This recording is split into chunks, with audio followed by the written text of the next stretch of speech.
Sebastian, balik lagi di Binus Online Interactive Channel. Kali ini akan ada konten yang tentunya menarik dan juga edukatif untuk kamu. Jangan kemana-mana, kita lihat setelah yang satu ini. Oke guys, itu dia spill produk hari ini. Thanks for watching.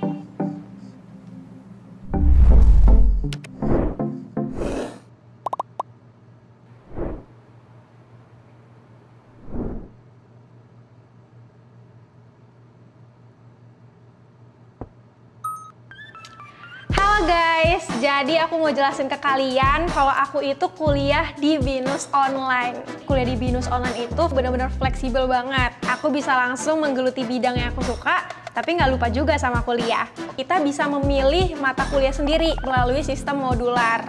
Lalu kualitas lulusannya juga nggak perlu diragukan lagi karena alumni-alumninya sudah tersebar di seluruh Indonesia dan bahkan sampai ke luar negeri juga.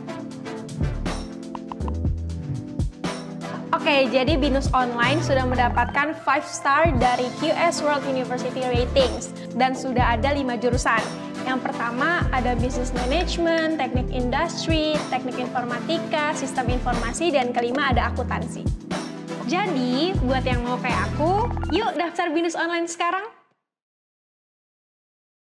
Nah, di video kali ini kita akan belajar tentang Financial Accounting. Buat yang suka investasi cocok banget materinya karena akan ngomongin tentang keputusan investasi, anggaran modal, perencanaan, dan juga penilaian business case.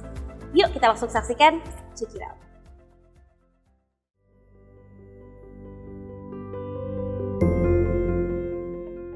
Halo rekan-rekan pembelajar, kembali bersama saya Maria Paramastri dalam video pembelajaran pengukuran kinerja dan analisis. Topik yang akan kita bahas hari ini mengenai keputusan investasi dan penganggaran modal. Dalam video ini, peserta diharapkan mampu memahami mekanisme penilaian keputusan investasi dan penganggaran modal, serta perencanaan dan penilaian bisnis. Rekan-rekan pembelajar, keputusan penganggaran modal atau capital budgeting adalah keputusan investasi yang penting yang diambil manajemen. Keputusan ini meliputi pemilihan investasi atas aset produktif yang dapat meningkatkan nilai perusahaan.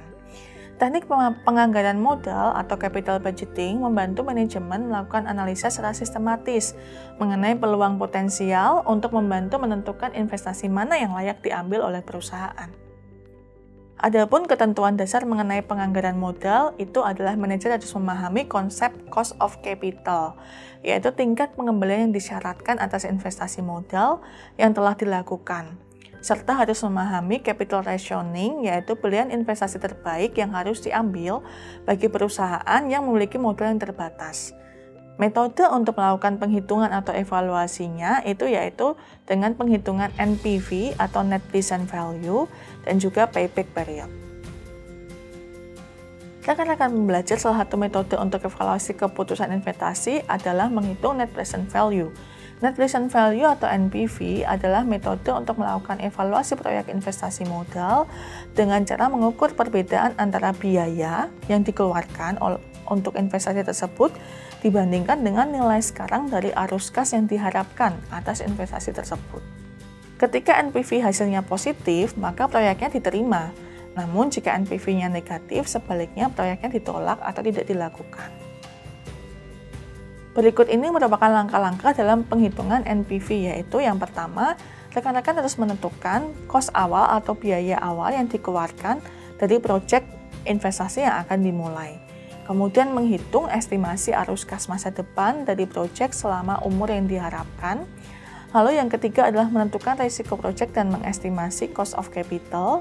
Lalu yang keempat adalah menghitung NPV-nya. Yang terakhir adalah membuat keputusan menerima atau menolak proyek. Ketika NPV-nya positif, maka proyek diterima. Ketika negatif, maka proyek ditolak.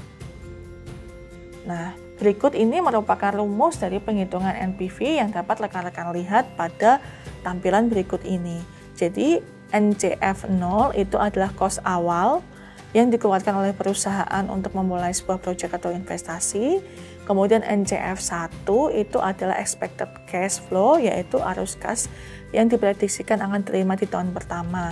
Kemudian K itu adalah rate of return yang akan diterima.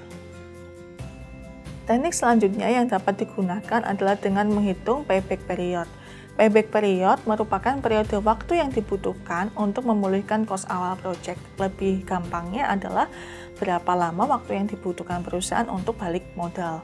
Project diterima jika payback period lebih singkat dari waktu yang ditentukan. Rumusnya yaitu tahun sebelum cost recovery ditambah dengan biaya untuk proses recovery dibagi dengan arus kas selama tahun berjalan. Demikian rekan-rekan topik hari ini mengenai bagaimana pengelolaan penganggaran modal khususnya terkait dengan metode penghitungan yang dapat digunakan untuk mengevaluasi kelayakan keputusan investasi modal, yaitu dengan NPV dan juga payback period. Semoga dapat memberikan pemahaman baru bagi rekan-rekan semua. Terima kasih dan sampai jumpa kembali di topik selanjutnya.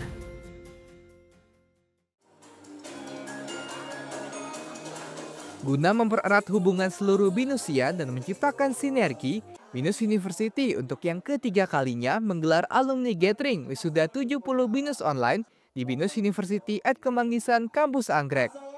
Dengan mengangkat tema Flow Like Water, Drive Your Future, para alumni program Beyond diharapkan dapat terus berkarya, membina dan memberdayakan masyarakat di seluruh Nusantara, serta mempersiapkan alumni untuk menata masa depan. Banyak ilmu-ilmu baru yang kita dapat karena kan setelah lulus ini kan kita harus mempersiapkan diri nih buat ke karir selanjutnya itu akan gimana gitu. Jadi tadi lumayan banyak insight gitu sih dari HR tadi ya yang udah disampaikan tadi.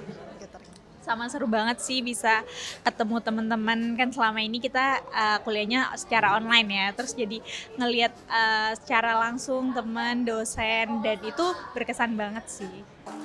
Dengan menghadirkan talk show inspiratif bertajuk From Classroom to Career, Your Smooth Transition to a Successful Career Launch, Head of Talent Acquisition and Total Rewards at PT Elang Mahkota Teknologi Tbk, Erika Suwarandani, memaparkan soal langkah-langkah menyiapkan diri untuk menggapai karir impian. Mulai dari pembuatan CV yang baik dan benar, mengenali skill dan kesukaan, hingga trik mendapatkan dream job. Jadi jangan lupa tips-tips yang saya mau bagi ini. Pertama, udah harus tahu dream jobnya apa, supaya kalau apply nggak bingung. Kedua, apply-lah sebanyak-banyaknya, sambil teman-teman terus meningkatkan skill sampai nantinya ada dapat undangan interview. Nah, di undangan interview juga harus persiapan, lakukan persiapan sebaik-baiknya, dan ketika interview, do your best, ketika tes, do your best, dan pasti Tuhan akan buka jalan dan akan dapat karir yang sesuai dengan yang diharapkan.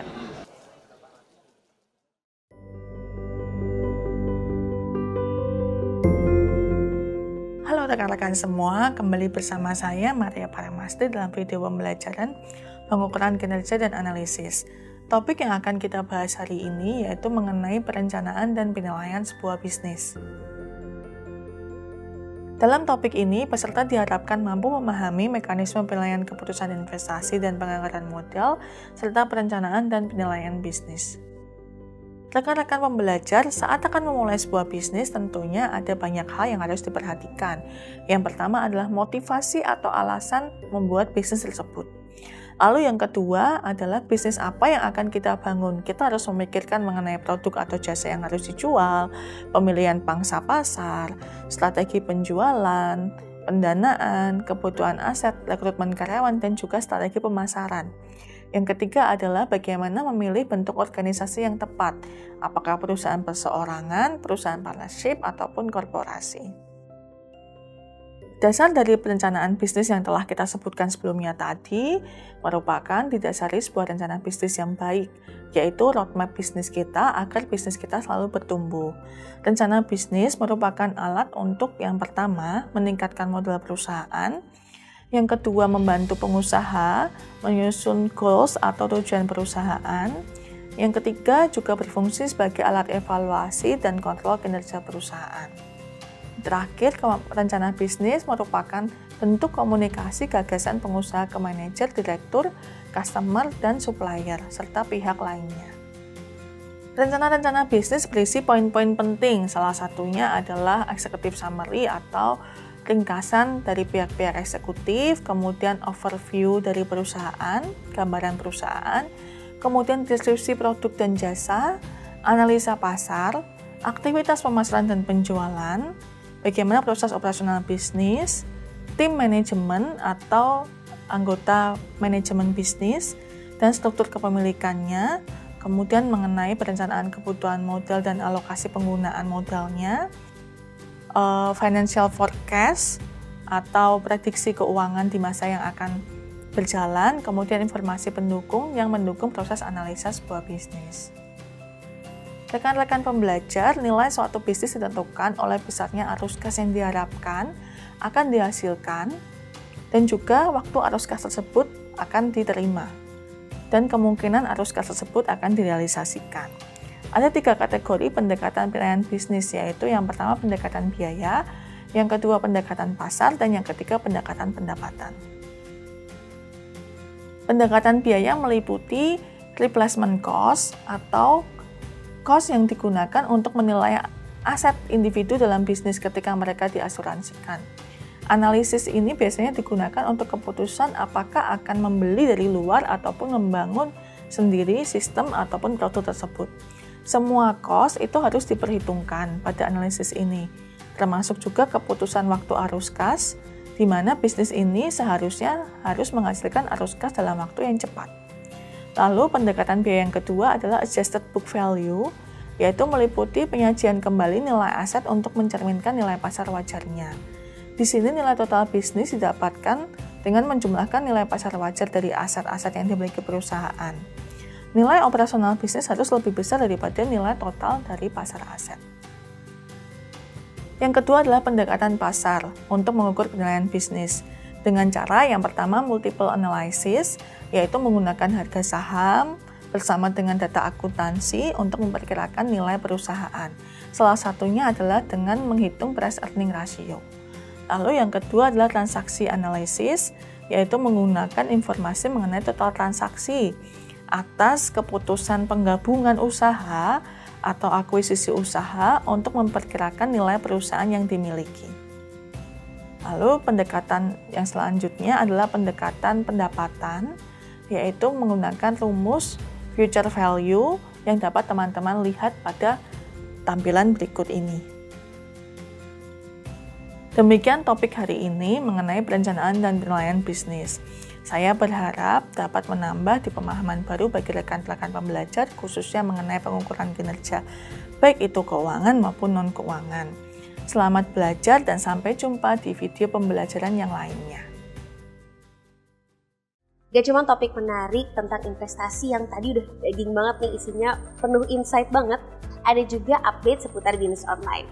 Kira-kira update-nya apa aja ya?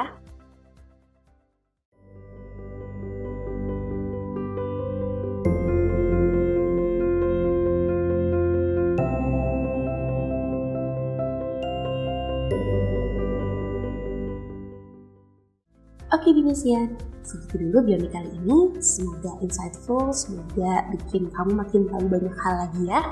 Jangan lupa untuk saksikan Bionik setiap hari Selasa jam 1 di Binus TV Channel. Kalau gitu Diandra pamit, sampai jumpa di Bionik selanjutnya.